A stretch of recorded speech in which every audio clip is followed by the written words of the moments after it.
Okay, if you know anything about the original Avatar The Last Airbender, then you know that the single biggest influence on that show's creation was Hong Kong cinema itself. Therefore, it's no wonder that Netflix's adaptation feels so, let's say, charitably different. And that's mainly because Netflix's Avatar isn't a Hong Kong throwback like the original cartoon. No, you see, the Netflix version is what you get when people say, I just wish the original was less cartoony and more serious. You gotta understand, Hong Kong movies, as well as their actors, have a very particular style to their art. There's less of an emphasis on raw acting chops and more focus on their physical performance or how much aura they can bring to a frame.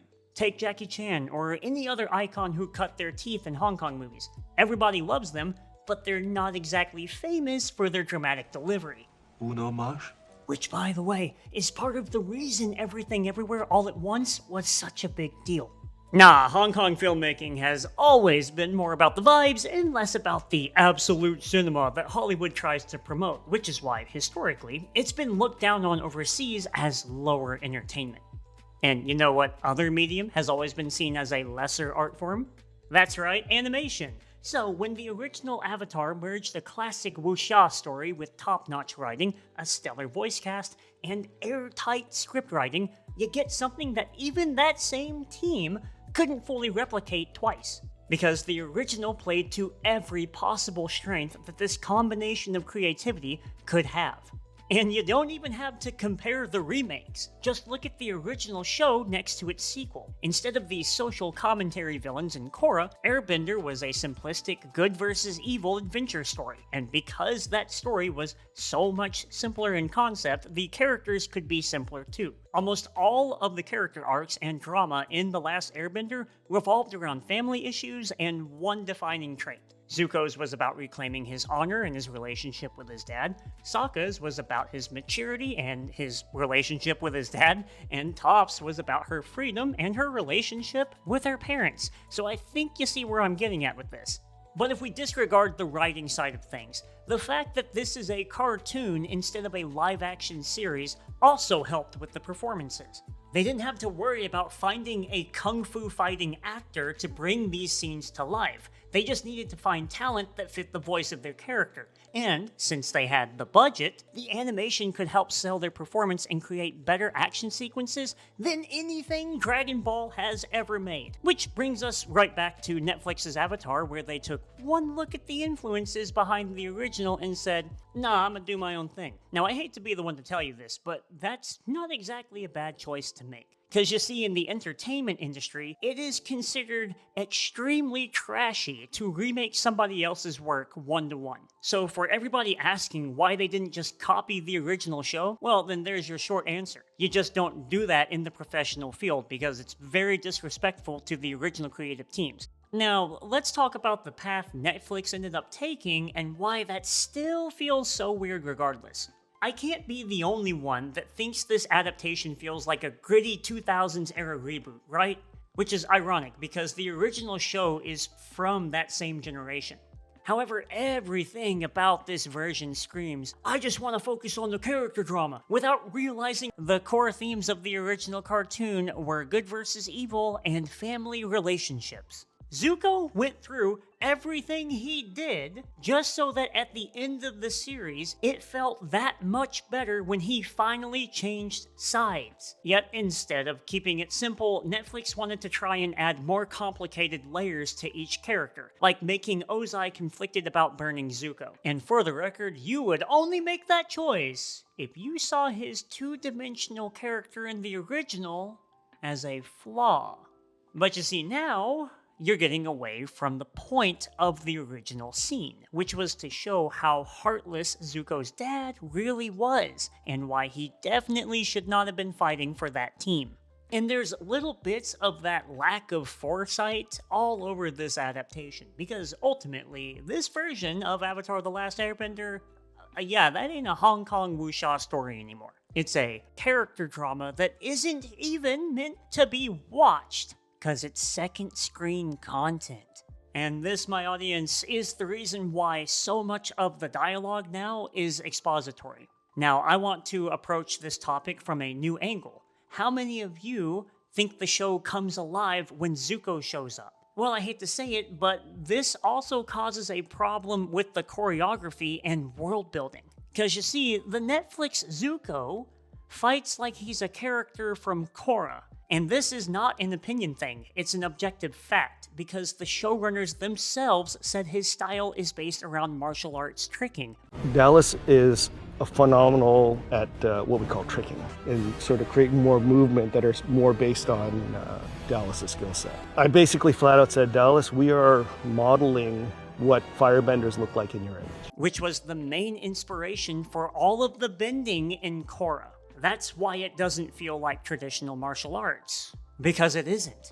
And that's not necessarily a bad thing, except now you've ruined whatever environmental storytelling you could have done with the bending in a future Korra adaptation. Because you see, the bending in the original Avatar and its sequel Korra was meant to mirror exactly how martial arts themselves evolved over time in real life. But by having Dallas skip to a very modern style of fighting, you're missing the point of why there was that divide to begin with. What makes this worse is I know why they did it. It is very difficult to make traditional kung fu look cool in live action because the pacing is entirely different from karate or taekwondo or other forms of martial arts. So if you want to make it stand out, you've got to be quite literally about that life. And no disrespect, but none of these actors are, including Dallas himself. He's actually a karate kid. But you know what always looks good? Tricking. Because muggles go absolutely nuts for a good flash kick and sideswipe. So they have him spamming that shit almost every single fight. But wait, Zuko breakdanced in the original show. Well, there's actually two reasons for that. One, it's because his voice actor Dante was a b-boy, but also because the variations of the windmill and flare that he does are found in Wushu and Shaolin Long Fist. So even those anachronistic techniques have historical evidence. Again, you may not have known that, but the showrunners who made the original cartoon sure as hell did, and they put enough thought into the choreography to make sure it all made sense. And that's kind of the main issue here and why the show feels off. All these choices that they're making should work, and stuff like character expansion and more of a focus on drama would ideally make the show at least rival the OG, and yet there's just not enough forethought put into the execution of it. Facts are, you were never gonna get an accurate Avatar that satisfied everyone. If you went the full remake route, you would have to sacrifice acting talent for the sake of performance. And if you're not actually watching it because the show was designed to be playing in the background, then the delivery would only hurt the end product. So instead, you focus on the drama, because adding more dialogue scenes to characters that already exist is easier than recreating famous action moments. Then you just cast actors that are more relevant and have a following in the industry. Now, I can guarantee you that there's a young Asian woman out there with Azula's face structure and a great kung fu background. Just like I can assure you that there's an Aang out there somewhere that fits better too. Problem is, she's not an actor, she's just a performer. And even if she was an actress too, she's not in the right network of people. Sure, Netflix could have had an open casting call and eventually would have found the picture-perfect people, but that's not how this industry works. Ultimately, if you aren't connected or relevant when they're casting, then the people in charge are not gonna wait. They're gonna settle on the ones most likely to optimize their viewership, or equally often, just settle on the people they want to be in the project, not the ones who match it best. That's how guys like Tobey Maguire got cast as Spider-Man. You really think, even if you like this guy, that's the best they could have done?